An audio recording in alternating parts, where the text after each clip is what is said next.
चलिए आज एक ऐसे राज से पर्दा उठाते हैं जो रोज हमारी आंखों के सामने होता है, पर शायद हम उस पर ध्यान नहीं देते। आखिर ये रेलवे की पटरियां चोरी क्यों नहीं होती? नजर हटी दुर्घटना घटी। ये कहावत तो हम सब ने सुनी ही है और सच भी है ना? हम एक ऐसी जगह रहते हैं जहां चीजें पलक झपकते ही गायब हो जाती हैं। जरा सोचिए, एक साइकिल गलती से 10 मिनट के लिए भी बिना लॉक के छूट जाए तो क्या होगा? यहाँ तो लोग पुलों के नट बोल्ट तक नहीं छोड़ते, पर कितनी अजीब बात है कि इतना कीमती स्टील खुले आसमान के नीचे बिल्कुल सेफ पड़ा रहता है। तो फिर सवाल ये उठता है कि ऐसा है क्यों? इतना सारा अरबों का स्टील खुले में कैसे पड़ा है? हजारों किलोमीटर तक फैली ये पटरियां चोरों की नजर से बच कैसे जाती हैं?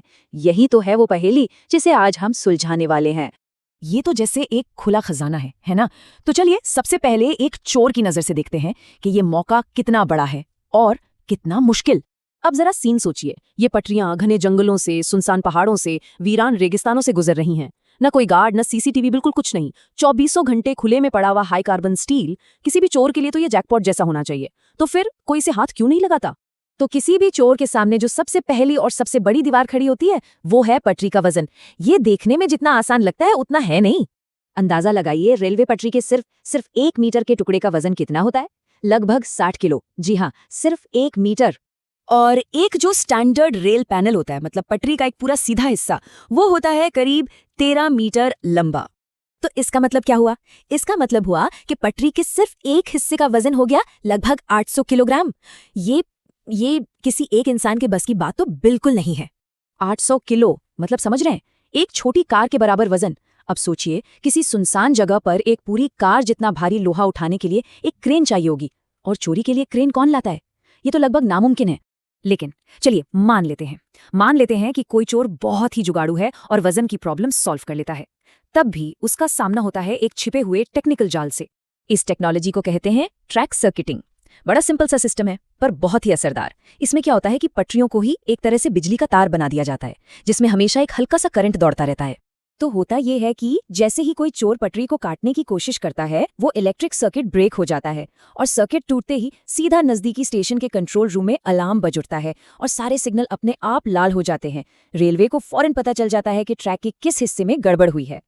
ठीक है, चलो मान लिया, चोर ने किसी तरह पटरी काट भी ली और अलार्म से भी बच गया किसी तरह। अब अगला चैलेंज, उससे वहां से लेकर कैसे जाएगा? और बस यहीं पर चोर का सारा प्लान फेल हो जाता है, क्योंकि ज्यादातर रेलवे लाइनें सड़कों से मीलों दूर होती हैं। वहां तक कोई भारी ट्रक या क्रेन का पहुंचना नामुमकिन जैसा है, और 800 किलो लोहा हाथों से उठाकर तो कोई ले जा नहीं सकता। सच तो यह है कि जितने की पटरी नहीं होगी, उससे कहीं ज्यादा खर्चा तो उसे वहां से निकालने में ही लग जाएगा। और अब आते हैं सबसे आखिरी और शायद सबसे मजबूत सुरक्षा कवच पर, वो है सख्त कानून। देखिए, हर रेलवे पटरी पर एक खास तरह की मार्किंग होती है, एक कोड। ये उसकी पहचान है, और यही चीज उसे किसी भी कबाड़ी बाजार में बेचना लगभग नामुमकिन बना देती है। कोई भी कबाड़ी वाला रेलवे का माल खरीदने से इसलिए डरता है क्योंकि अगर वो पकड़ा गया तो रेलवे प्रोटेक्शन फोर्स यानी आरपीएफ एक्ट के तहत उस पर सीधा केस बनता है, और इसमें सिर्फ चोर नहीं बल्कि कबाड़ी वाला भी फंस जाता है, और सजा भी काफी सख्त है। मतलब चोरी करने से कहीं ज्यादा मुश्किल काम है चोरी का माल बेचना। तो जो पटरी हमें इतनी लावारिस और असुरक्षित लगती है, वो असल में एक चीज से नहीं बल्कि एक मल्टी लेयर्ड बहुत ही मजबूत सिस्टम से सुरक्षित है। ये सिक्योरिटी 3 लेयर्स में काम करती है। पहली है फिजिकल सिक्योरिटी, मतलब पटरी का इतना भारी वजन। दूसरी है टेक्निकल सिक्योरिटी, वो ट्रैक सर्किट का साइलेंट अलार्म। और तीसरी है लीगल सिक्योरिटी, आरपीएफ का कानून और स्टील पर लगी वो खास पहचान। ये तीनों मिलकर इसे ऑलमोस्ट चोरी प्रूफ बना देते हैं।